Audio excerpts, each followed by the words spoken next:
चर है जन्मा जता, उसका जन्म, उसका क्रियाशील करने वाला, उसको स्थिर करने वाला। पृथ्वी भी अपनी धुरी पे घूम रही है, दूसरे ग्रह भी घूम रहे हैं अपनी धुरी पे। आप अगर विराट दृष्टि से देखो तो पृथ्वी भी हवा में ही घूम रही है। उसको स्थिर किसने किया हुआ है? उस परम पुरुष ने, जो विकार आदि शून्य है, उसमें कोई विकार नहीं होते, काम क्रोध लोभ मोह के विकार नहीं होते हैं। किंतु हम लोगों में क्या है? ये छह विकार प्रतिक्षण होते हैं। प्रतिक्षण हमारी प्रलय यहाँ पे होती है, प्रतिक्षण हमारा जन्म होता है।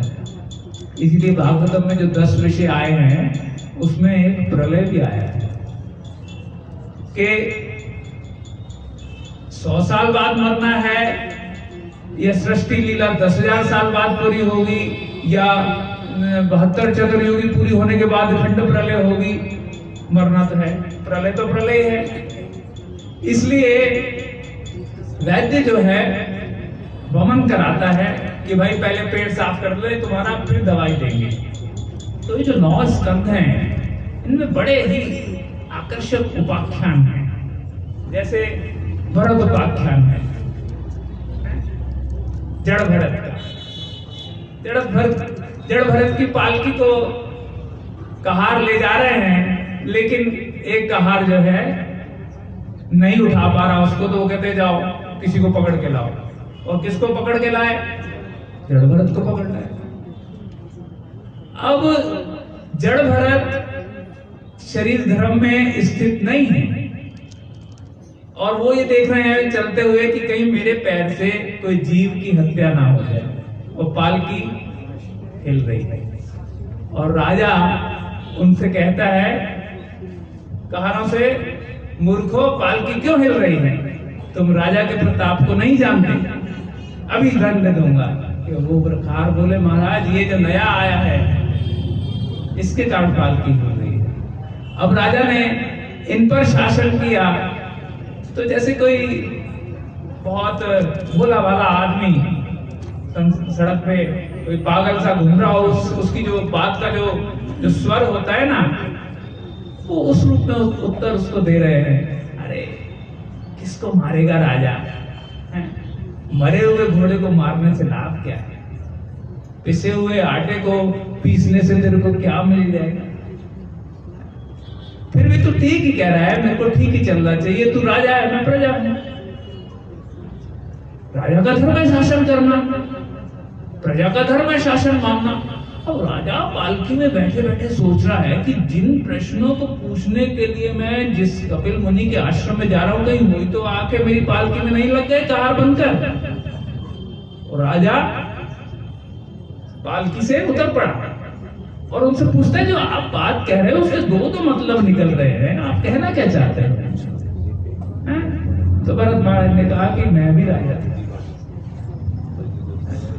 तू तो खाली इस सिंधु सौवीर देश का राजा है, मैं पूरे भारतवर्ष का राजा था, और मैंने इस राज्य को मलबत त्याग दिया।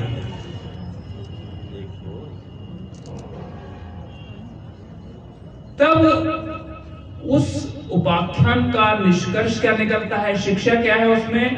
कि मन ही सब बंधनों का कारण है और मन ही मोक्ष का कारण है।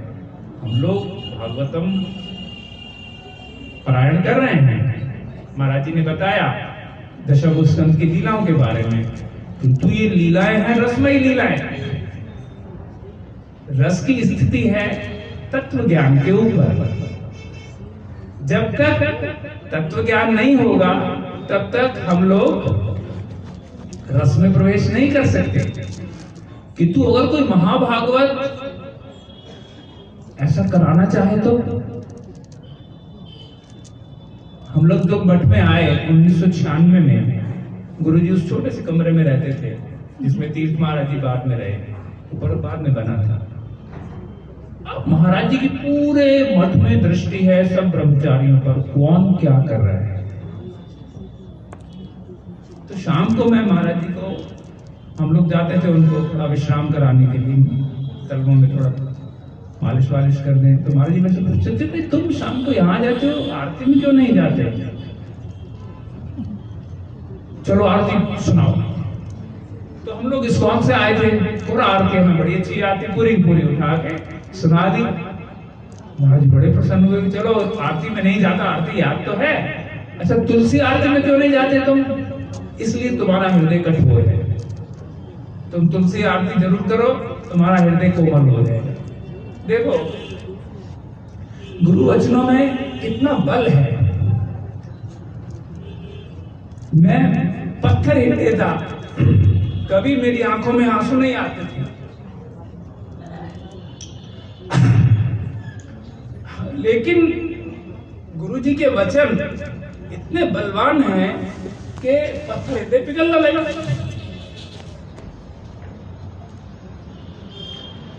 तुलसी आरती हुई, मंगला आरती हुई, सुबह उठना शुरू हो गया।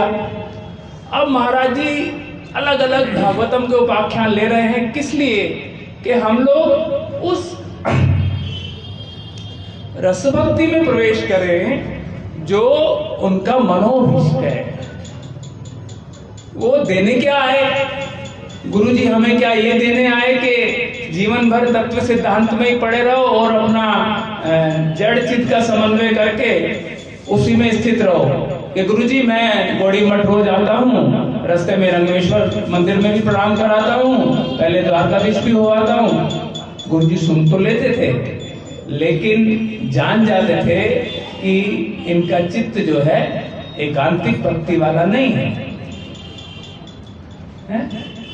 जिन कृष्ण की गुणावली सुनकर के सुखदेव गोस्वामी की ब्रह्म समाधि टूट गई, वो दशम स्कंद में वो लीलाएं वर्णित हैं। अजामिल उपाख्यान आया, उसमें बड़ी अद्भुत शिक्षा के नामाभास का फल क्या है। हम लोग दिन भर माला लेके हरे कृष्ण कृष्ण हरे हरे हरे राम राम राम हरे हरे हरे कृष्ण कृष्ण हरे हरे राम राम करते रहते हैं। मेरा एक मित्र आया कुछ दिन पहले, प्रभु आप सारा दिन ये नाम ही करते रहते हो, इससे क्या भवसागर पार हो जाएगा? मैंने कहा भाई आपकी बात ठीक है कि 24 घंटे तो अगर हम नाम करें तो नाम में मन भी नहीं लगता। तो फिर बोले फिर करते क्या हो? मैंने कहा मठ में अलग अलग दायित्व हैं, उसमें लग जाते हैं। और अगर उस समय कोई सेवा ना हो तो परिक्रमा निकल गए, और परिक्रमा ना निकल पाए तो फिर हमारे पास एक शॉर्टकट है। वो कहते हैं क्या है शॉर्टकट? मैंने कहा कीर्तनाख्या भक्ति। कीर्तन के द्वारा जो रस तत्व है वो सहज हो जाता है। वो हमने ये गौड़ी मठ में आकर के देखा। जब हम लोग शुरू में आए उस समय मुरारी मोहन प्रभु, बक्रेश्वर प्रभु, कृष्णदास प्रभु, सुदर्शन प्रभु और ये हमारे दामोदर जी और सोने में सुहागा हैं, तो क्या भजन होते थे।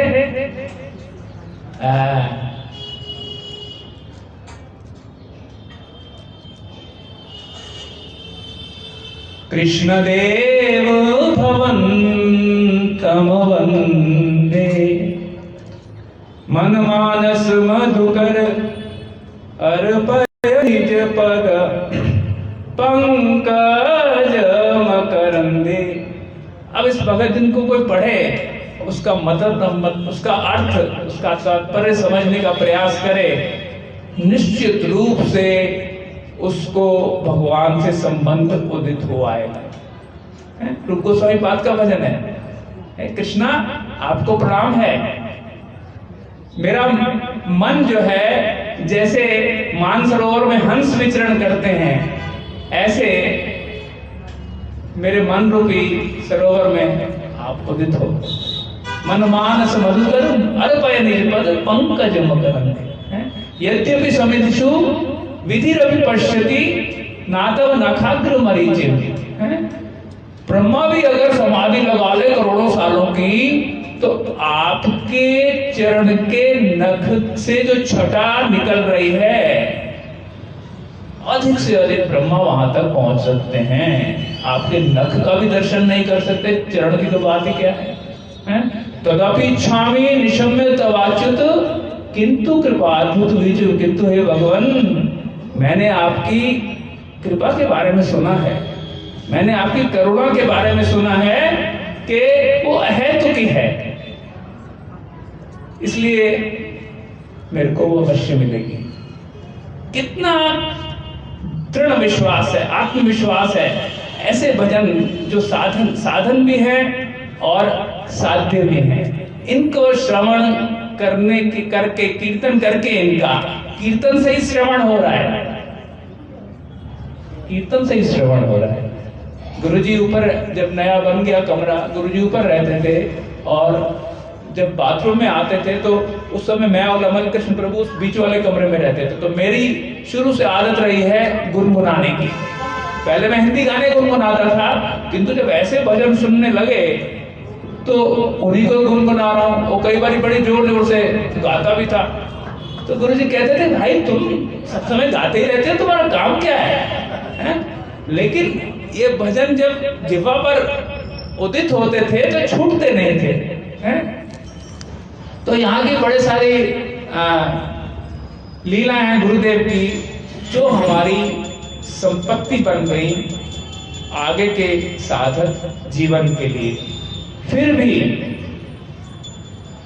शास्त्र कहते हैं, हमने वैष्णवों से सुना है कि गुरु जी से विरह का एक क्षण करोड़ों जन्मों के साधन से ज्यादा श्रेष्ठ है।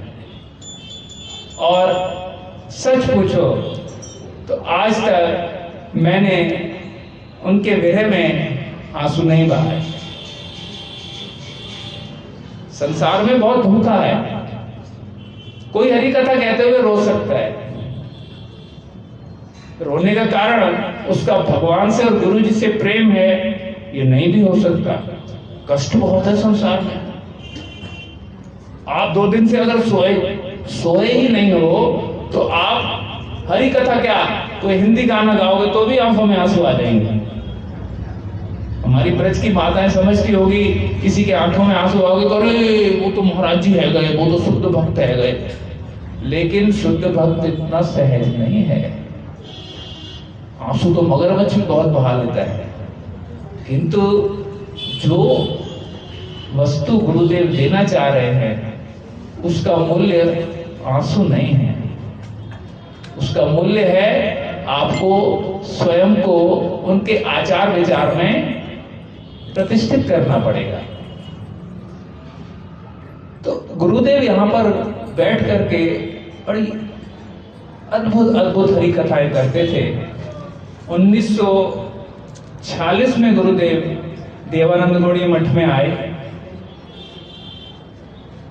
जहां पर पूजपाद भक्तिवेदांत बामन महाराज जी, भक्ति वेदांत त्रिविक्रम महाराज जी उनके सतीर्थ हैं, और हमारे परम गुरु जी भक्ति प्रज्ञान केशव गोस्वामी महाराज जी वहां पर विद्यमान हैं। इन लोगों में जो प्रीति है उनके दर्शन हमने किए हैं। परस्पर प्रेम स्नेह किसको कहते हैं वो हमने देखा है। इसलिए कई बार अपने को धिक्कार देता हूं मैं कि देखा तो है, उसको जीवन में नहीं उतार पाया। उसके बाद 1954 में गुरुदेव मथुरा आ गए। ये बाबा गरीबदास की धर्मशाला थी, इसको जो है हमारे परम गुरु जी ने ले लिया और गुरु जी को यहाँ पर बिठाया कि गुरु जी अब इस मठ को चलाएंगे। अब यहाँ पर रह करके गुरु जी ने सब हमारे तीर्थ महाराज जी, माधव महाराज जी, बन महाराज जी, आज देख रहे हैं आप इन लोगों का प्रताप, पूरे विश्व में ये लोग प्रचार कर रहे हैं, इनको तैयार किया। गोवर्धन में भी रहे, जहां पर गिरधारी गौड़ी मठ है, वहां पर बिल्कुल खंडर से 2-3 कमरे होते थे, क्योंकि जब हम लोग उसको देखने गए थे उस समय खंडर ही था वो। गुरुजी वहां पर भी रहे और बड़े ही जिसे कहते हैं कि रह करके बड़े ही तपस्या वाला वातावरण था। रोज परिक्रमा करते थे, 1 लाख हरिनाम जाप करते थे और भिक्षा मांग करके भोजन करते थे। गिरधारी पंडा सब बात बताता था। उसके बाद 1977 में भक्ति वेदांत स्वामी प्रभुपाद इस्कॉन वाले उन्होंने तिरुभाव लीला की। वो अपने शिष्यों से कह गए रागानुगा भक्ति के बारे में कि ये रागानुगा भक्ति जो है ये शुद्ध वैष्णव के संग से ही मिलेगी, इसलिए तुम भक्ति वेदांत नारायण महाराज, भक्ति रक्षक श्रीधर महाराज, उस समय जो उनके निकट के सरस्वती ठाकुर प्रभुपाद के जो शिष्य बचे थे उनमें से 2 लोगों का नाम उन्होंने लिया और शिष्यों को इंगित करके वो चले गए।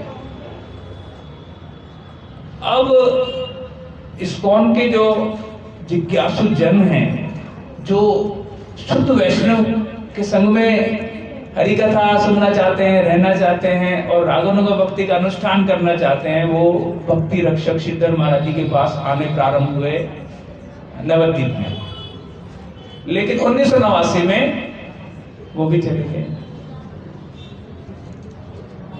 अब 1989 से यहां पर गुरु जी का कमरा भरना शुरू हो गया। 1990 से कौन से रोज 2-3 कारें भर के आती और वो गुरु जी से विभिन्न प्रश्न करते, लेकिन कहीं ना कहीं अपने मिशन को वो चलाने के लिए गुरु जी का जो मनोभीष्ट था उसको वो प्रचार नहीं कर पाते थे, क्योंकि उनके ऊपर प्रतिबंध थे।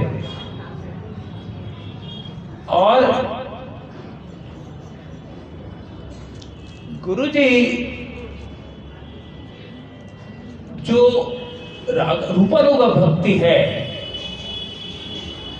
रूपानुगा भक्ति और रागानुगा भक्ति में भी थोड़ा वैशिष्ट है।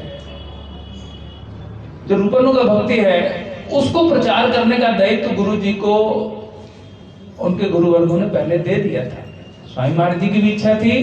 अब भक्ति वेदांत भगवान महाराज जी ने भी नवद्वीप में उनसे कहा था कि महाराज जी आपको महाप्रभु की ये मनोभीष्ट पूर्ण करना है, सर्वत्र विश्व में आपको हरिनाम प्रचार करना है और महाप्रभु जो वस्तु देना चाहते हैं उसको भी आपने प्रचार करना है। तो करते करते 1996 हो आया और तब पहली बार गुरुदेव विदेश यात्रा पर गए। अब जो गुरुदेव का तत्व है वो साधारण है नहीं, उसको पचाना, उसको समझना आसान काम नहीं था। तो विदेश में जो इस्कॉन के बड़े बड़े सन्यासी जो पहले थे, बहुत से लोगों ने सन्यास छोड़ दिया था, और जो वरिष्ठ शिष्य थे स्वामी महाराज के, उन्होंने कहीं ना कहीं संदेह से देखा कि भाई गुरु जी का उद्देश्य क्या है यहाँ आने का। किंतु जब महाराज जी बैठ करके उपदेशामृत का पाठ शुरू किया उन्होंने पहले पाश्चात्य देशों में, उन्होंने जो व्याख्याएं सुनी तो एक आया मेरे सामने ही घटना है, महाराज जी मेरे को क्षमा करना, मैंने आज देखा कि आप पाठ कर रहे हो, मैंने तो ये देखा कि भक्ति वेदांत स्वामी महाराज साक्षात बैठे हैं वही पाठ कर रहे हैं, और मैंने अपने हृदय में आपके लिए ऐसी धारणा की थी, आप मेरे को क्षमा करो। तो गुरुजी का जो स्वामी महाराज जी से संबंध रहा, गुरुजी ने ही समाधि दी थी स्वामी महाराज को, वो भी एक बहुत बड़ा कारण बना। तो धीरे धीरे प्रचार सारे विश्व में फैलने लगा। और जो गौड़ीय जो रीति नीति है, जैसे गुरु तत्व पर ही आई है, गुरुदेव बार बार कहते थे गुरु भक्ति भजन की रीढ़ है, क्या है? गुरु निष्ठा हरि भजन की रीढ़ है, मेरुदंड है। अगर किसी की गुरु में निष्ठा नहीं है तो वो हरि भजन नहीं कर सकता। तो वो बोलते थे क्या एकलव्य गुरुनिष्ठ था। अब इस्कॉन में बहुत से भक्तों को का नाम है एकलव्य दास, उनके गुरुओं ने उनको नाम क्या दे रखा है? एकलव्य दास। अब गुरुजी ने प्रमाणित कर दिया कि भाई एकलव्य गुरु जी से मात्र धनुर्विद्या प्राप्त करने आया था, गुरुजी का विचार लेने के लिए नहीं आया था। उसका उद्देश्य क्या था? अर्जुन का वध करना। तो कैसे उसकी निष्ठा को गुरु निष्ठा मान लिया जाए? उसकी निष्ठा तो अन्यत्र है। अब इसके ऊपर गए गुरुजी कि क्या कर्ण गुरुनिष्ठ था? क्या कर्ण की अपने गुरु में निष्ठा थी? गुरुजी बोले उन्होंने परशुराम को झूठ बोला था कि मैं ब्राह्मण हूं, और उसका उद्देश्य क्या था? उनकी विद्या को लेना। गुरुजी क्या चाहते हैं वो ये नहीं जानता। और एकलव्य कौन तुम्हें मारा किसने? कृष्ण ने अपने चक्र से उड़ा दिया उसको। महाभारत के युद्ध में वो बिना अंगूठे के दूसरे हाथ से ही ऐसे वो बाण छोड़ रहा था, बहुत जिसे कहते हैं महारथी की तरह। अंत में कृष्ण को उसे मारना पड़ा, स्वयं भगवान कृष्ण। अब इन विषयों को सुन करके उन लोगों की आंखें खुली की खुली है। समाप्त करें? बोलो। ठीक। तो इस प्रकार गुरुजी ने एक एक तत्व को स्पष्ट किया, और जब तत्व स्पष्ट हो गया तब गुरुजी आए रूपानुगा भक्ति पर कि श्रीमद् भागवतम में जो सर्वोच्च उपास्य है उसकी प्रतिष्ठा जैसी रूप गोस्वामी पाद ने की है, ऐसी किसी ने भी नहीं की। इसलिए हम लोग रूपानुग कहे जाते हैं। उन्होंने बड़े अच्छे उदाहरण दिए, जैसे वैष्णव के 26 गुण हैं, कृपालु है, अकृतो है? उसमें जो सर्वोच्च गुण है कृष्णैक शरण, ये वैष्णव के गुणों का स्वरूप लक्षण है। किंतु गुरुजी बोले क्या ये भक्ति है?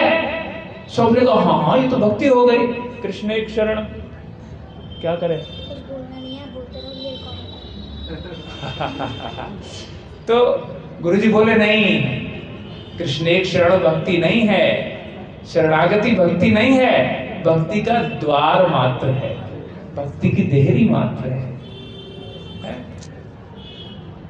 व्यास पूर्णिमा पर यहाँ पर गुरुजी प्रवचन में बोल रहे हैं कि नारद जी व्यास जी को भागवतम प्रकाशित करने की प्रेरणा कर रहे हैं। और क्या व्यासदेव शुद्ध भक्त हैं? शुद्ध भक्त हैं, लेकिन वो वैकुंठ अधोक्षर तत्व तक जानते हैं, उनकी वैकुंठीय भक्ति है। और नारद जी उनको बता रहे हैं कि तुम इसलिए असंतुष्ट हो कि तुमने ये वर्णन ही नहीं किया कि भगवान को भी भूख लगती है, भगवान को उनके सखा दंगल में हरा देते हैं, ये तुमने वर्णन ही नहीं किया। इस प्रकार से गुरुजी ने जब इन रहस्यों को खोला, हम लोग बार बार मठ से मन उचाट करते थे कि भाई बड़ा कठिन है मठवास, हमारे बस का नहीं है। लेकिन पीछे मुड़ के देखते थे तो ये दिखता था कि भवसागर तो क्रॉस कर चुके हैं हम, अब खाली परिपाठी को सीखना है और भगवान के धाम में जाना है। उसके लिए गुरुजी विद्यमान है, इससे बड़ी अवसर कहाँ मिलेगा? फिर लौट के आगे गुरुजी के चरण पड़ते, गुरुजी अब आशीर्वाद करो ताकि चित्त स्थिर हो। गुरुजी कहते थे भाई हमारी बात मानोगे तो चित्त स्थिर होगा, अपने मन का ठेका लोगे तो तुम जानो, तुम्हारा काम जाने।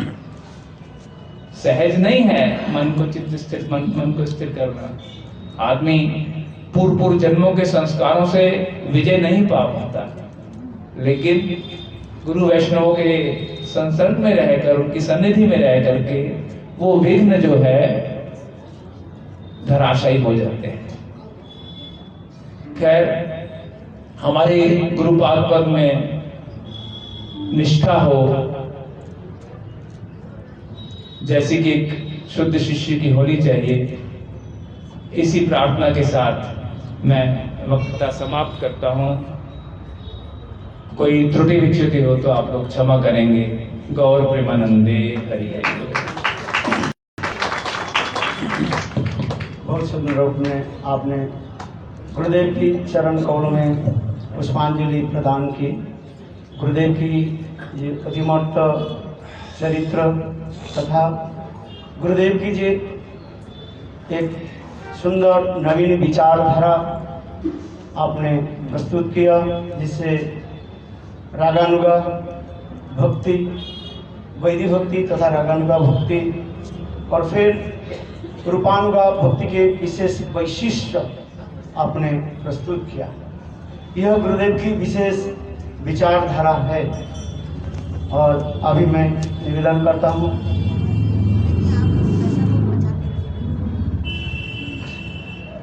सविता दीदी जो है गुरुदेव के चरण में अपने पुष्पांजलि प्रदान करें।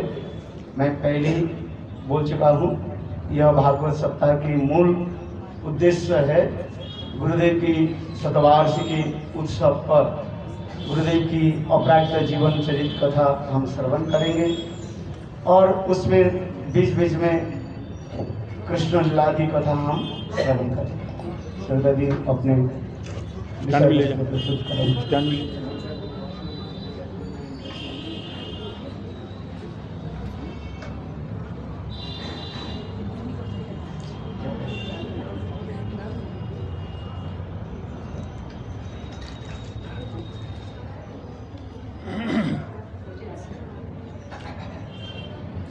ओम ज्ञानतिमिरन्धस्य ज्ञानाञ्जनशलाकया चक्षुरुन्मीलितं येन तस्मै श्रीगुरुवे नमः।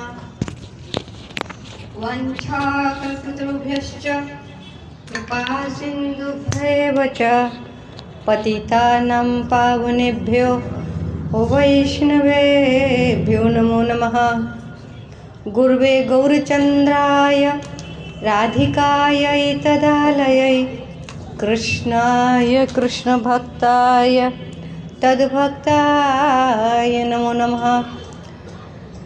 श्रीकृष्ण चैतन्य प्रभु नित्यानंद श्री अद्वैत गदाधर शिवासादि गौरभक्तवृंद। हरे कृष्णा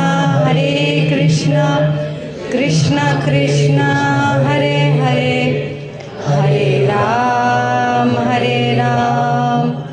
राम राम हरे हरे। सर्वप्रथम अस्मदीय गुरुपाद पद्म नित्य लीला प्रविष्टम विष्णुपाद अष्टोत्तर श्री भक्ति वेदांत श्रील नारायण गोस्वामी महाराज जी के चरण सरोज में अनंत कोटि दंडवत प्रणाम। तत्पश्चात मंचासीन श्रीमद् भक्ति वेदांत श्रील भन गोस्वामी महाराज, श्रील नरसिंह गोस्वामी महाराज, मेरे सतीर्थ श्री धीर कृष्ण प्रभु एवं समस्त श्रोताओं मातृमंडली सभी को मेरा यथा योग्य दंडवत प्रणाम एवं अभिवादन। आज मैं केशव जी गौड़िया मठ में आए सालों हो गए, आने का अवसर नहीं मिलता था और यहाँ आते ही अपना बचपन याद आ रहा है। बूढ़े नहीं हुए हैं लेकिन पिछले सालों की याद आ रही है। हम लोग कैसे दौड़ दौड़ कर आते थे और वहीं से हम देख लेते थे कि महाराज जी का बड़ा सिंहासन है, छोटा सिंहासन है। बड़ा सिंहासन लगा हुआ तो महाराज जी पाठ करेंगे, बड़े प्रसन्नता से महाराज जी के जा रहे हैं और जो कुछ पूछना है महाराज जी से वार्तालाप। मेरा तो विशेषकर महाराज जी से गुरु जैसा कोई नाता नहीं रहा था। मैं गुरु जी किसको कहते हैं मैं समझ में नहीं आता। मेरे वो खास मित्र, मेरी सहेली, इस तरह से हम लोगों का महाराज जी से संबंध था। और मैं जो बात अपनी माता अपनी बहन से भी शेयर नहीं करती थी वो अपने गुरु महाराज जी से शेयर करती थी। मैं इतना क्लोज का मेरा महाराज जी से संबंध रहा। और वहाँ से अगर देखते कोई छोटा आसन लगा हुआ है तो वही पैर टूट जाते हमारे। आज महाराज जी कथा नहीं करेंगे, पता नहीं कहीं गए हैं या अस्वस्थ हैं अथवा कोई अपना लेखन काम में व्यस्त हैं, तो मन खराब हो जाता था। मैं बोलने आई थी और कुछ अब याद आ रही है अपनी। एक बार महाराज जी के फ्रैक्चर हो गया था घुटनों के पास में, तो महाराज जी यहाँ पैर खोलकर बैठ के यहीं बैठते थे इसी खम्भ के नीचे। तो क्या पैर खोल के बैठ उन्हें अच्छा नहीं लगा, तो महाराज जी रहते थे अपने कमरे में, और कोई ना कोई हमारे जो ये सन्यासी वर्ग बने हुए हैं, चाहे वो पूज्यपाद हमारे सुधन्य प्रभु हो, शिवानंद प्रभु हो, नवीन कृष्ण प्रभु हो, रसानंद प्रभु हो, कोई भी हो, ये सब कथा करते थे। ज़्यादातर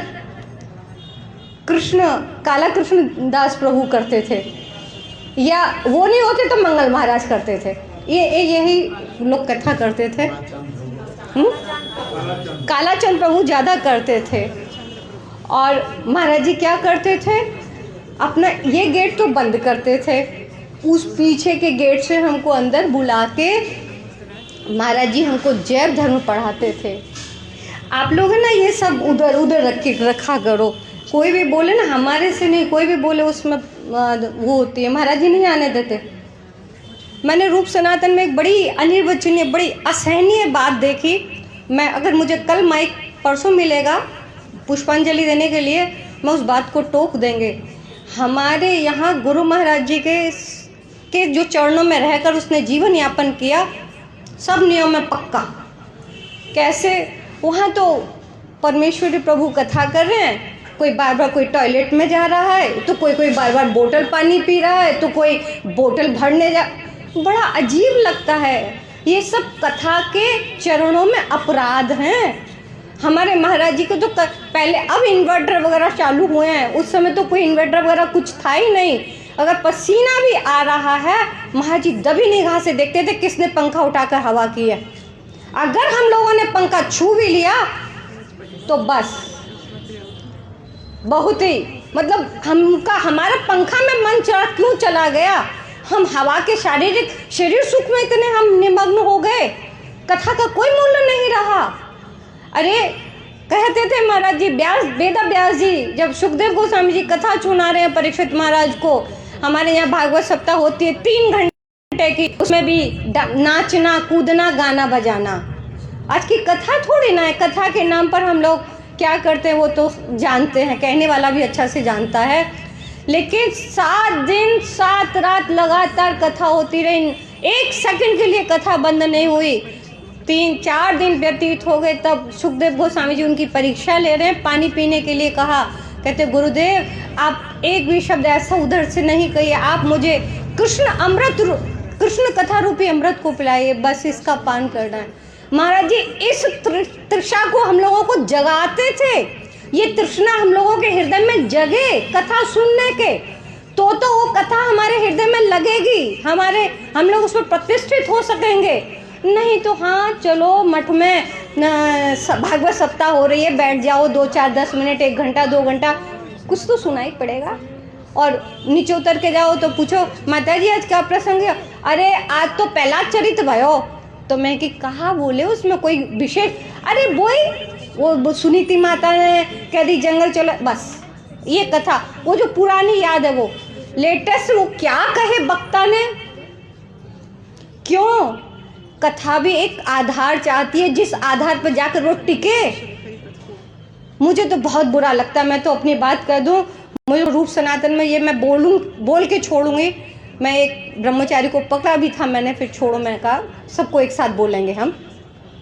हमारे पास पानी पीने की 1 घंटे में सब कुछ होता है, पानी तो, प्यास तो, बोतल भरना तो, सब कुछ वही घंटा हमारे लिए बचा है। 23 घंटे तक क्या करते हो तुम लोग? हमारे गुरु माँ जी होते ना, पटक के चित्कार कर देते 2 थप्पड़ खींच के। महाराज जी का हम महाराज जी यहाँ बैठ जाते थे, जो ये वो पड़ी है सीढ़ी सी, अगर महाराज जी यहाँ बैठे हैं कुर्सी पर, किसी ब्रह्मचारी की हिम्मत नहीं, वो 1-2 पैर चाल यहाँ से उधर चला जाए, किसी की हिम्मत नहीं होती थी कि कोई इधर से उधर निकल जाए। हमसे पूछते थे दीदी आपको डर नहीं लगता महाराज जी से? मैं कहा नहीं हमको तो नहीं डर लगता।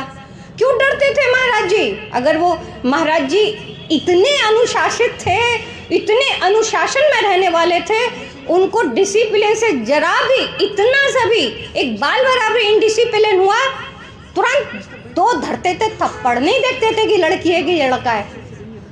इतने कठोर थे हमारे गुरुदेव। आप लोगों ने तो जो देखे हैं, कुछ हैं यहाँ पर मेरे आंखों में बीच में है, और महाराज जी के सामने थर्रा जाते थे। महाराज जी किसी को माइक दे दें, महाराज जी के सामने कोई खड़े होकर माइक से बोले, अब पैर थर थर थर थर थर थर थर राम। इसका मेरे को उदाहरण मालूम है। हमारे त्रिविक्रम महाराज जी और गुरु महाराज जी रूप सनातन मठ में थे। मुझे अपनी याद आ रही है, पीछे महाराज जी का कुछ बोलूँगी। या तो महाराज जी बोले आज तो सविता कविता दोनों बोलेंगे। कविता जो कृष्ण प्रिया दीदी बन नाम रखा है गुरुजी ने। तो त्रिविक्रम महाराज जी बोले कौन पहले बोलेगा? तो बोले सविता बोलेगी। महाराज जी महाराज जी मेरे फेवर में थे और त्रिविक्रम महाराज जी उस दीदी के फेवर में थे। न्यूटन ऊपर से हम लोगों को दोनों महाराज जी प्यार करते थे। तो महाराज जी बोले मेरे महाराज जी कि नहीं, हिंदी के अल्फ़ाबेट में भी का पहले आता है और इंग्लिश में भी अल्फ़ाबेट में के पहले आता है, एस तो पीछे आता है। इसलिए वो पीछे बोलेगी, पहले कविता बोलेगी। ठीक है, अब कविता दीदी को माइक दिया गया। कविता दीदी से कहा खड़े होके बोलो, तो खड़े होने की हिम्मत नहीं हुई उनकी। नहीं महाराज हम बैठ के बोलूँगी। माँ जी बोले अच्छा बैठ के बोल रही, बैठ के दे दो उसको माइक। पहली बार था माइक, उसको पहली बार मिला था, हमको भी पहली बार मिलेगा। तो उसने कहा बंदे अहम श्री गुरु श्री तुझ, बस बेहोश बैठी बैठी वो लुढ़क गई। उनको ये मंगलाचरण भी पूरा नहीं हो पाया उनसे। हमारे ब्रह्मचारी तो इतना मजाक उड़ाए, ओहो। हम उसी समय रूप सनातन में रहने का हमारा सौभाग्य मिल गया, तो सब कथा का बात कान में तो सब सुनाई पड़ जाती है। इतना मैं क्या बताऊँ, उसको वर्णन करना उचित नहीं है। फिर क्यों मैं ये कथा क्यों बोले? महाराज जी के सामने कोई बोल दे, अरे हम जैसे तुच्छ पामर नाली के कीड़ों की तो बात छोड़ दो, अच्छे स्कॉलरों को महाराज जी टोक देते थे।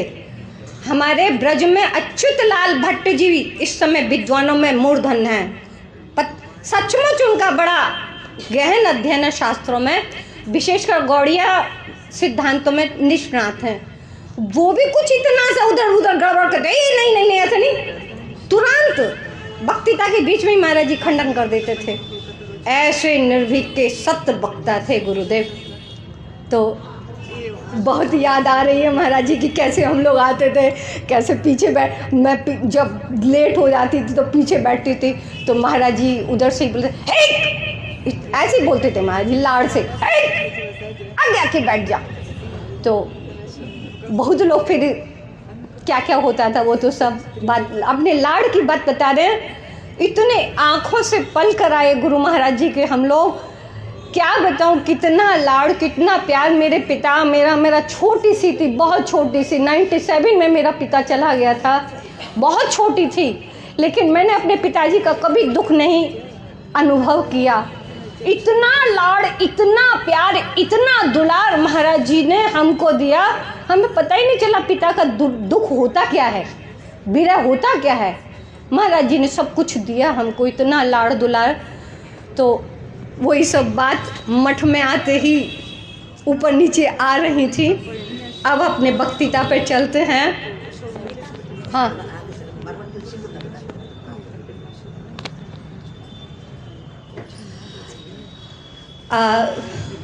मेरे को तो अपनी पुरानी यादों में जो याद करके आई थी कि क्या बोलना है वो सब भूल गई। चलो एक कथा सुना कर बंद करेंगे। मैं 3:30 बजे दोपहर के यहाँ आई मठ में।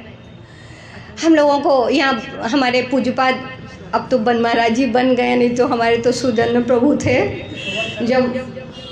जब हाँ सुबल सखा नहीं, आप लोगों के सुबल सखा थे, हमारे तो सुदर्शन कृष्ण प्रभु थे।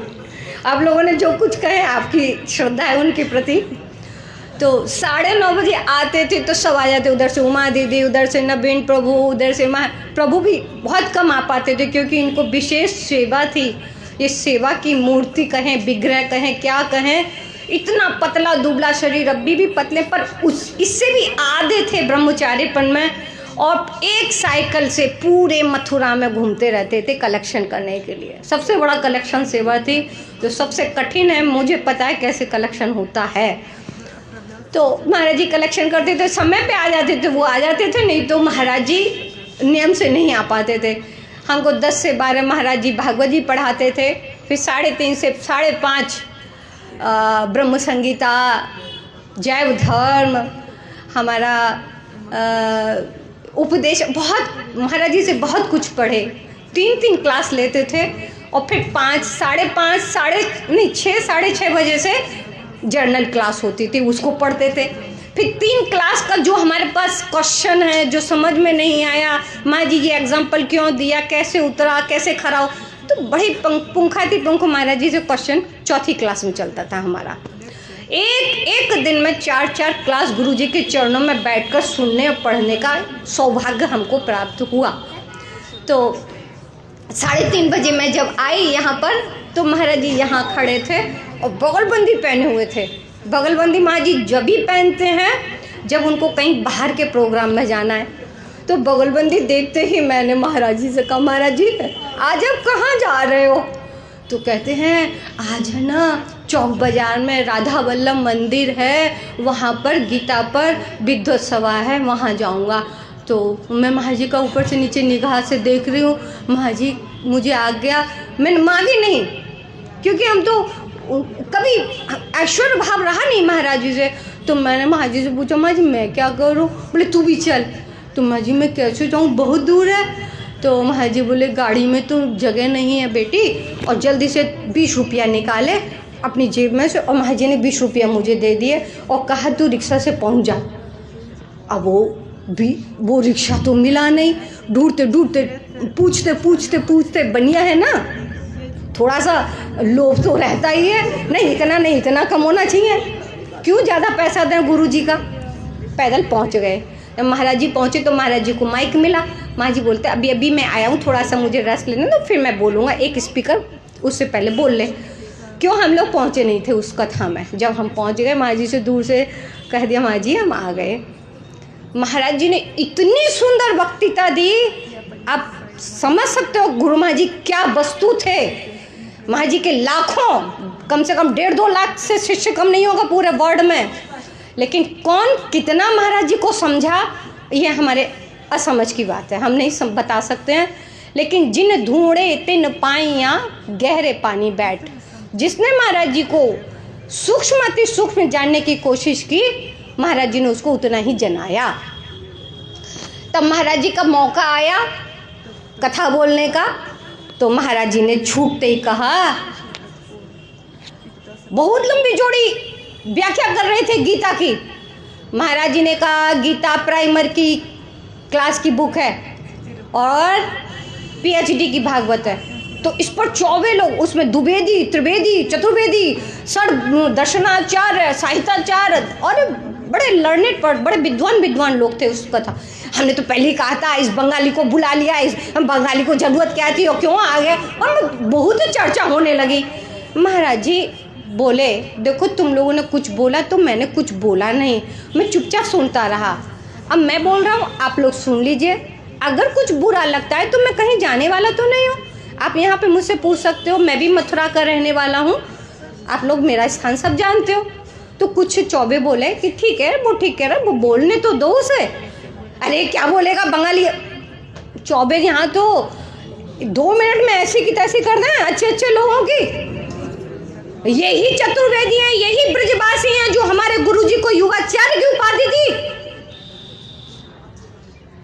क्यों? एकमात्र महाराज जी के अंदर ब्रजरस भक्ति को देख कर दी। ये जो ब्रजवासी लोग होते हैं ना, ठाकुर को, अविनाशी को अपना घोड़ा बना ले, चेला बना ले, वो ठाकुर को ना ठाकुराई देखें, हमारी और तुम्हारी तो बात क्या। उन्होंने, ये सबसे बड़े हमारे गर्व की बात है कि हमारे ब्रजवासियों ने महाराज जी को युगाचार्य बनाया।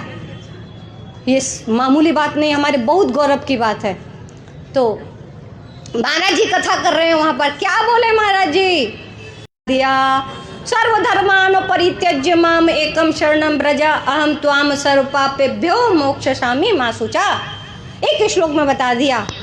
तो महाराज जी कह रहे हैं गीता को सम्मान दिया। जब से महाराज जी का लोग जान सके कि यहाँ पर क्या विद्वान व्यक्ति रहते हैं, तब से महाराज जी का इस मथुरा में बहुत ज़्यादा प्रचार फैल गया।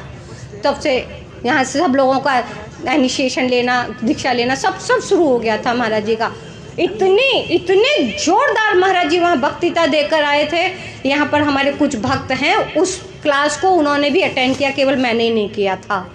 शायद हमारे पूज्यपाद बन महाराज जी भी थे उसमें, क्योंकि महाराज जी की स्पेशल कथा होती तो हम सब जाते थे उनमें। तो कहने का तात्पर्य है कि महाराज जी बड़े सत्य और निर्भीक वक्ता थे। क्यों थे? क्या कारण है इसका? इसका कारण है कि जिस धन को हमारे सचिनंदन गौर हरि देने आए, अनर्पित चरिम चिराद करुणे अवतीर्ण कलौ समर्पन्तु उन्नतुज्जल रसाम सौभक्ति श्रियम हरिपुर सुंदर कदम्ब संदीपिता सदा हृदय कंदे स्फुरित व सचिनंदन। इस भक्ति के निष्णात थे, फुल कॉन्फिडेंस से बोलते थे महाराज जी। पूरा उनको कथा सभी बोलते हैं। हम लोग कल दिल्ली जा रहे थे तो हमारे धीर कृष्ण प्रभु से बात चलती आ रही थी। हमारा वैशिष्ट पूछ रहे थे महाराज जी का सबसे बड़ा वैशिष्ट क्या है। महाराज जी का सबसे बड़ा वैशिष्ट और वर्तमान में जितने भी आचार्य हैं उन सब में सर्वश्रेष्ठ महाराज जी का वैशिष्ट है कि महाराज जी ने इतने स्पीकरों को तैयार किया और कहीं भी किसी मठ में, हमारे आज 35 मठों से ज़्यादा हैं वृंदावन में, किसी मठ में कोई कथा करने वाला नहीं है और हमारे मठ में लाइन लगी हुई है एक के बाद एक। और आप क्या समझते हो मैं ही यहाँ वक्ता दे रही हूँ? या किसी भी मेरी गुरु बहन को, किसी को भी एक को माइक दे दो, किसी को भी चैलेंज से कह रही हूँ मैं इस बात को, किसी को भी दे दो, घंटे भर पहले वो माइक नहीं छोड़ेगी ना छोड़ेगा। इतने निष्णात थे महाराज जी के श्रोता भी। ये थी महाराज जी में कला, ये था महाराज जी का वैशिष्ट। महाराज जी के यहाँ इतने स्पीकर देखने को मिल रहे हैं। ये सब कथा वार्ता चलते, हम सब वार्तालाप करते जा रहे थे। दिल्ली कल दिल्ली कथा में गए थे महाराज जी, बनते ना 2 मिनट 5 मिनट 45 मिनट। अच्छा उसको देखो, हम सब कोई ऐसा व्यक्ति है जो हाथ उठाए जो गुरु महाराज जी की कृपा नहीं चाहता हो? तुम लोग नहीं चाहते हो? मैं कह रही हूँ वो हाथ उठाओ जो नहीं चाहता हो। अरे मैया तू बैठ जा, वो फूलन हट जा तू। हाँ हाँ अरे मैया बैठ जा वहाँ। हाँ हाँ जय हो जय हो। बैठ जा पीछे आराम से चढ़ा लियो। हाँ खूब चढ़ाइयो, खूब चढ़ा लियो। हाँ, हमारी वार्ता थी कि सब कोई गुरु महाराज जी की कृपा चाहता है। आज महाराज जी को श्री शरीर को श्री किशोर जी की सेवा में गए, 10 साल पूरा कंप्लीट हो गया है, हो जाएगा 11 फरवरी को। लेकिन आज भी प्रत्यक्ष सबके हृदय में गुरु महाराज जी हैं और सब उसकी अनुभूति कर रहे हैं। कोई ऐसा नहीं है जो उसकी बात की अनुभूति नहीं कर रहा हो। केवल मैं ही नहीं कर रहा हूँ ऐसी बात नहीं है, सब कर रहे हैं इस बात की अनुभूति। तो सभी चाहते हैं महाराज जी की सेवा करना, पर करें कैसे? अब बहुत बड़ा प्रश्न आ गया, हम कैसे महाराज जी की सेवा करें? देखो, महाराज जी की सेवा करनी है तो एक बात याद कर लेना। मैं महाराज जी का चरित्र का थोड़ा सा विचार करूंगी। 5 मिनट मिले हैं मुझे आज। प्रभु जी महाराज जी मुझे क्षमा कर देंगे अगर 10 मिनट हो जाएंगे तो।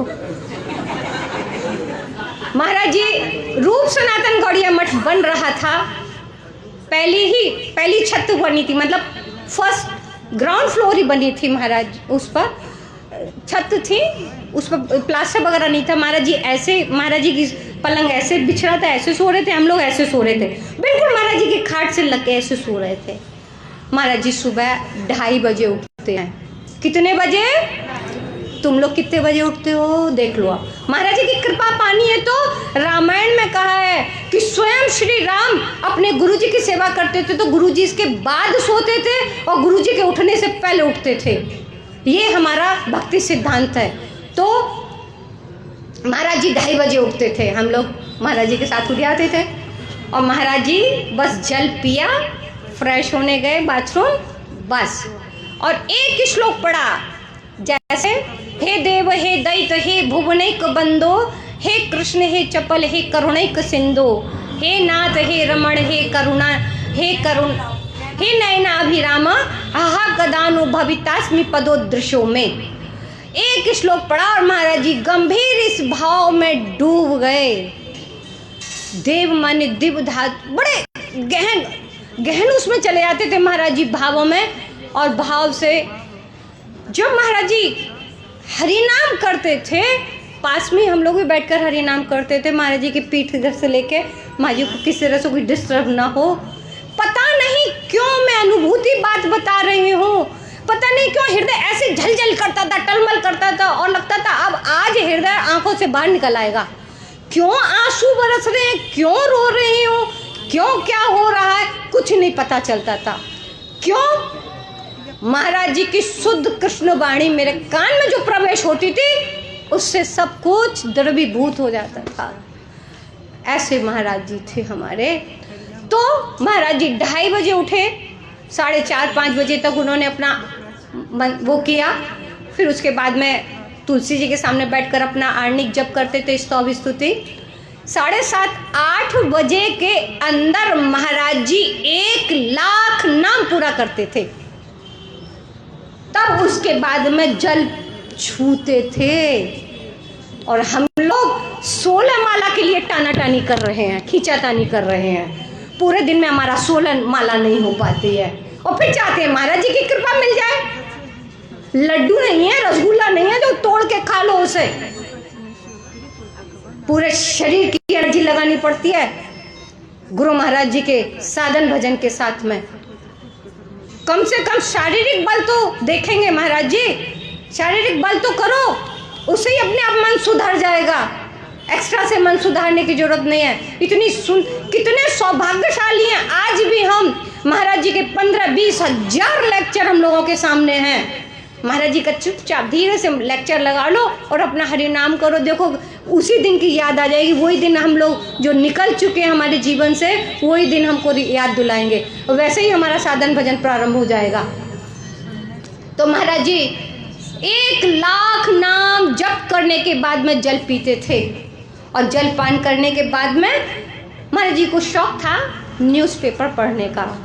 थोड़ा सा हल्का मोटी लाइन न्यूज़पेपर देखी, आधे घंटे पौन घंटे के लिए विश्राम माने विशेष रूप से जिनका चिंतन मनन टूटता नहीं था। एक दिन की बात है कि मैं महाराज जी यहाँ बाहर धूप में बैठे थे, जाड़े का दिन था। मैं आई थी 9:45 बजे, 10 बजे आने का टाइम था, मैं 9:45 बजे आ गई। तो महाराज जी को प्रणाम किया। महाराज जी बहुत उदास चित्त से बैठे हुए थे। मैं कहा महाराज जी आप आज कहाँ गए, आप कहाँ गए? हम लोगों का संबंध ही ऐसा था महाराज जी से। महाराज जी बोलो आप कहाँ गए आज, आप कहाँ गए महाराज जी? महाराज जी बोले बेटी बस आँख भरे आई महाराज जी की। मैं कहा आज कोई विशेष भाव का आस्वादन किया है महाराज जी ने? हमारी यही वार्ता होती थी महाराज जी से।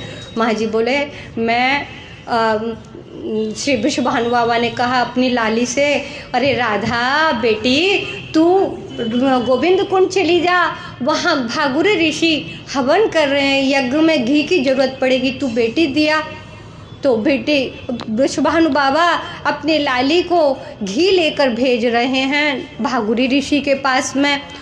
तो मैं एकदम तबाक से बोल पड़ी महाराज जी बाबा के यहाँ लाखों सेवक सेविका हैं, वो नहीं घी के देखे जा सकती थी? सुकोमलांगा वृषभानु नंदनी कितनी कोमल है, उनके द्वारा घी भेज रहे हैं महाराज जी, ये कुछ बात है बाबा की? बाबा बोले अरे बाबरी तू जाने ना है। बोले कहा अरे बाबरी जब वो घी लेके जाएगी बाबा को, भागुरे ऋषि के घी देंगे तो भागुरे ऋषि प्यार से लाड से उनको कहेंगे बेटी अखंड स्वागवती भव। ये बिना सेवा किए ये आशीर्वाद नहीं मिलेगा। अपनी लाली को संतों का आशीर्वाद दिलाने के लिए बाबा भेज रहे हैं। हम बाबा महाराज जी कह रहे हैं हम सब जा रहे हैं। जैसे ही दान घाटी को पार किया, बहुत सुंदर फुलबारी खिली हुई थी, विभिन्न कॉम्बिनेशन के फूल खिल रहे थे। श्री गुरु महाराज जी अपने सिद्ध स्वरूप का स्मरण करते हुए कह रहे हैं, मैंने रूप मंजरी से पूछा आंखों से इशारों से कि फूल को तोड़ लें, क्योंकि आगे चल के फिर ठाकुर जी का हमको फूलों का श्रृंगार बनाना होगा। रूप मंजरी ने कहा बहुत सुंदर कॉम्बिनेशन के फूल है, तोड़ ले। तो जैसे ही महाराज जी अपना पटका बन के तोड़ने लगे थे, उसी समय श्री किशोर जी कहते हे रूप रमण कहाँ है, हे। तो रूप मंजरी इशारे से दिखाते देखो वो रहा है। उसी समय किशोर जी कहते नहीं अभी जरूरत नहीं, तू आ जा, हमको तुम्हारे बिना नहीं चलेगा, चलो हमारे साथ चलो। ये होती है प्राण सखी। बहुत ये तो हमारे साहित्य की चली जाएंगी बात। प्राण सखी मतलब किशोर जी के बिना उनका एक सेकंड नहीं चल सकता है, ऐसे महाराज जी थे। महाराज जी ऐसी बात करके इतना रोए महाराज जी भाव में भर गए। जैसे महाराज जी के कपड़े थे वैसे ही मुखार बिंद लाल हो गया और महाराज जी भाव में डूब गए। बस 2 बार बच चुकी है, क्षमा चाहती हूँ मैं। एक बार राग लेखा दीदी के यहाँ उनके पिताजी का घर का इनॉर्गेशन हुआ था, तो महाराज जी हमको ले गए। बस एक महाराज जी 2 मिनट नहीं लगेंगे बस, तो महाराज जी हम लोगों को वहाँ ले गए। हम गए तो तुम लोग सब जानते हो जिनको हम लोग तो कहते थे दामोदर वाली दीदी, क्या नाम था ना जो मधु दीदी। उन महाराज जी ने कहा मधु कोई ब्रज का कीर्तन कर, तो उसने गाया था डस गयो रे भंवर करो नाग श्री राधा जी की उंगली में। ओ डस गयो रे, ओ डस गयो रे भंवर करो नाग श्री राधा जी की उंगली। बस हमको कीर्तन से मतलब नहीं, ये कीर्तन हो रहा था। आप विश्वास मानना महाराज जी, हम लोग बहुत ब्रह्मचारी थे, हम भी बहुत लोग थे बहना गुरु बहन। महाराज जी ऐसे रोए जैसे कि कोई 4 साल 5 साल का बच्चा रो रहा हो, फूट कर रोए महाराज जी। महाराज जी को रुका नहीं गया। महाराज जी उस समय तो हम कुछ बोल नहीं पाए। महाराज जी एकदम सब शांत हो गया, कीर्तन बंद हो गया, सब प्रिंट ऑफ साइलेंट। महाराज जी 10-12 मिनट बाद उनको थोड़ा सा बहुत मुश्किल से उन्होंने अपने भावों को रोका, और भावों को रोक कर फिर हमको इशारे से बोले बेटी खड़े होकर इस कीर्तन की व्याख्या कर दो। हमने कहा महाराज कीर्तन सुनकर तो आपका ये दशा हो गई, और इसके भाव को सुनेंगे तो क्या होगा महाराज। हम उठ के वहाँ से चल गए, बाहर आ गए। ब्रज की भाषा बोलने के लिए माँ जी अधिकार देते थे, तो ब्रज भाषा में ऐसे थे गुरु माँ जी हमारे रसिक संत शिरोमणि। सो बहुत बात है, लेकिन 11 तारीख को बोलेंगे तो बोल देंगे। आज यही महाराज जी के चरणों में पहले अपनी दुष्टता को क्षमा चाहती हूँ। वंशा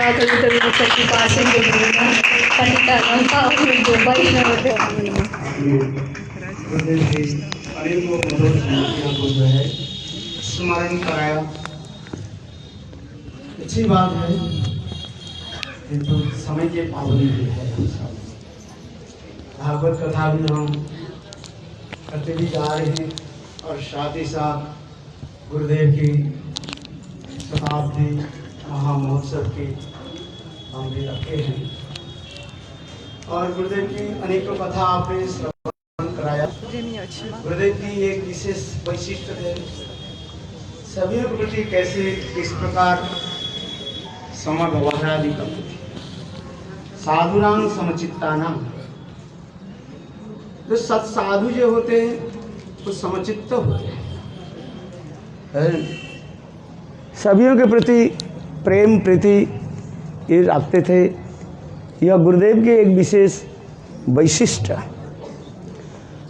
और मठ में जाए केवल अपने शिष्य के ऊपर ही वो नज़र देते वह प्रधान न देते, किंतु हमारे श्रील गुरुदेव श्रील नारायण गोस्वामी महाराज की एक विशेष वैशिष्ट्य था। जिन्होंने सभी मठों की, सभी आचार्य की, शिष्यों के उन्होंने इतने प्यार देते थे, जिससे हम अभी तक भी देखे, जैसे हमारे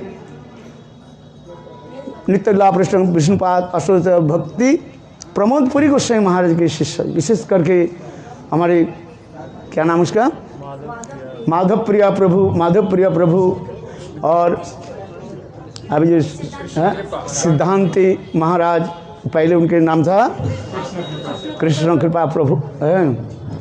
ये सब देखो अपने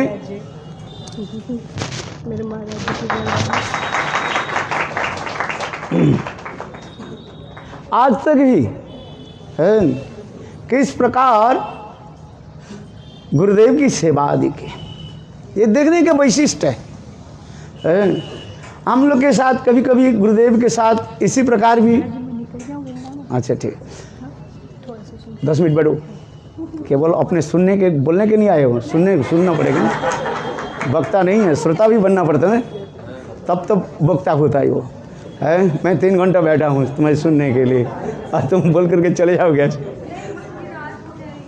रात तक सुबह हो जाएगा, फिर उससे क्या होता है, रात हो या सुबह होगा कि नहीं होगा, रात सूर्य उगेगा, उससे क्या सूर्य उगेगा, चले जा।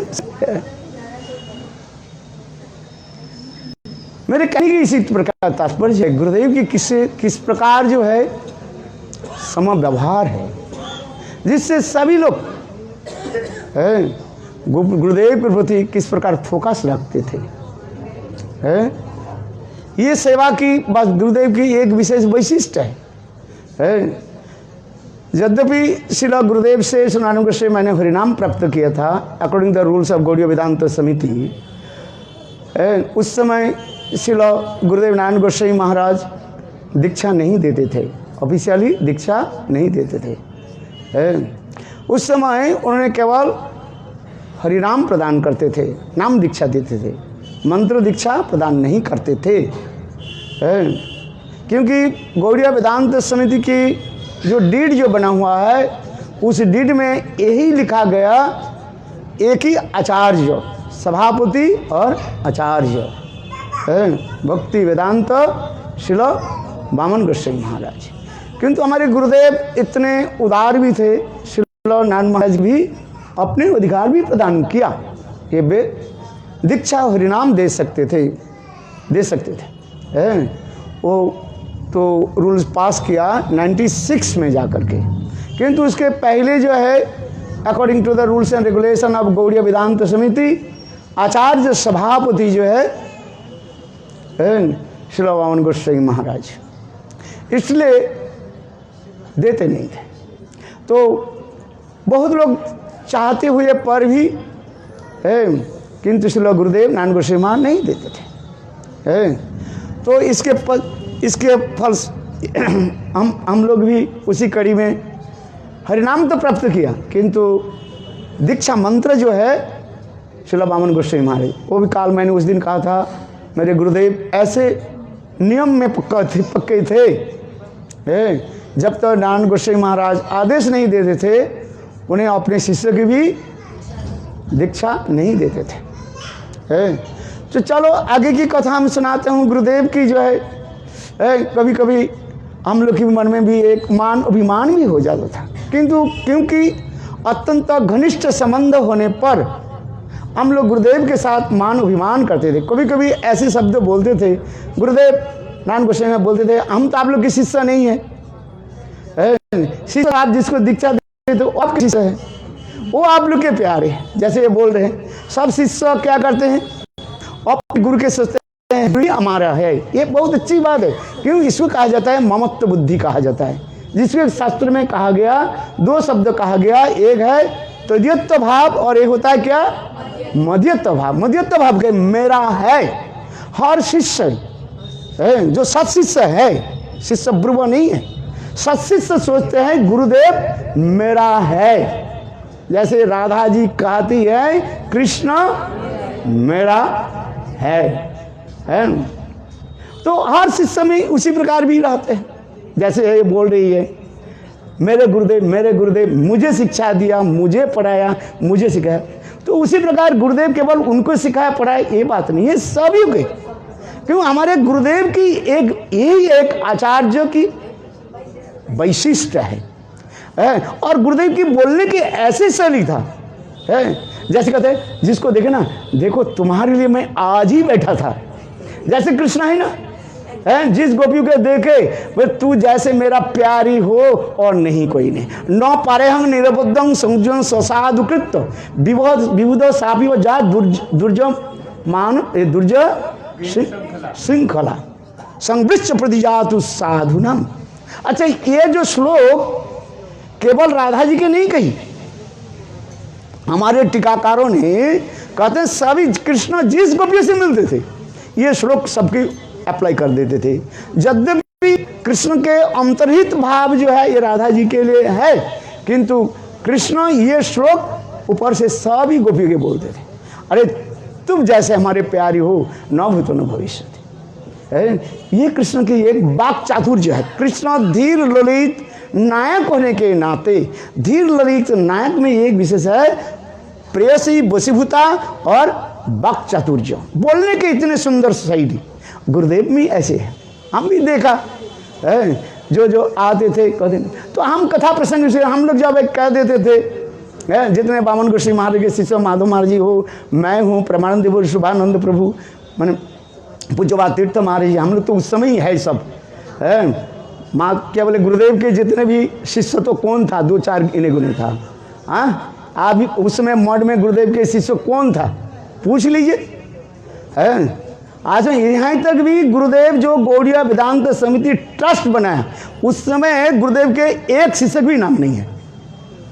हाँ, जो जानते हैं ना आप उसे समझ लीजिए है। किंतु किसी ने कंप्लेन नहीं किया और गुरुदेव भी सारे बामन गोसाई महाराज की शिष्य के जो है गौड़िया वेदांत समिति ट्रस्ट में रखा गया है।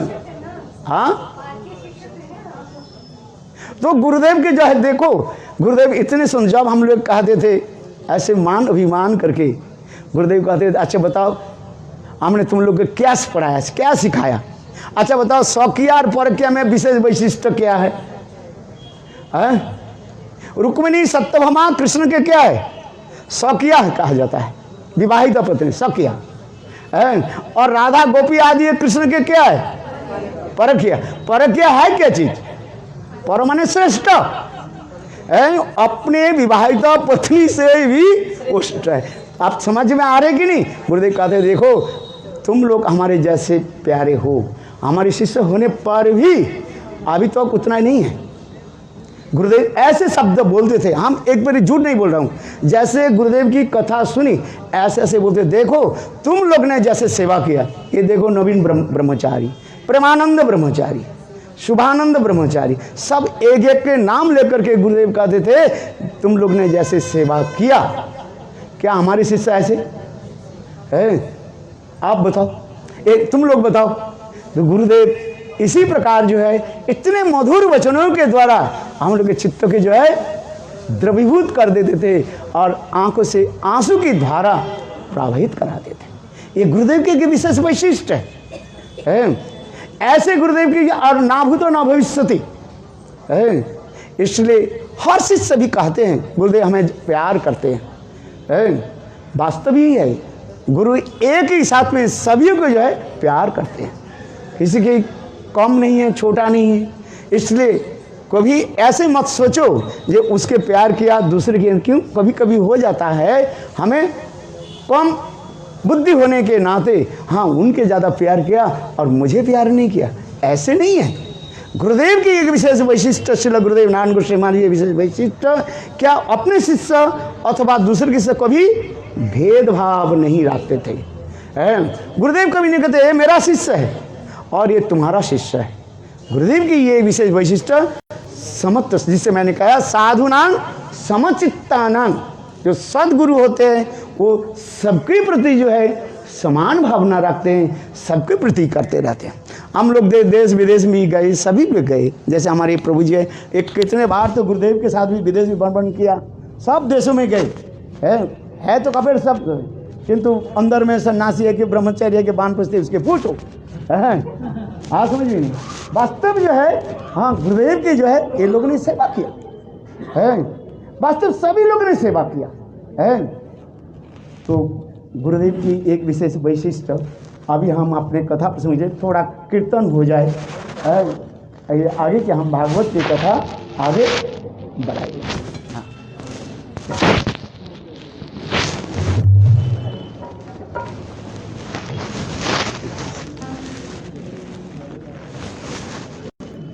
हाँ बोलो।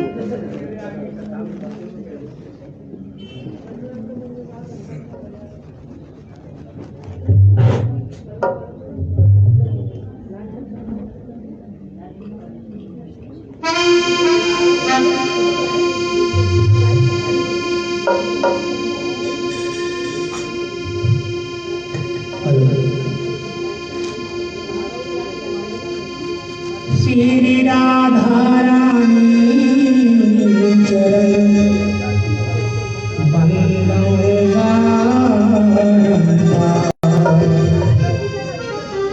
जिनकी कृपा कटाक्ष सो रीझे नंद जय जय श्री राधे ये करुणामयी राधे मेरी कृपा राधे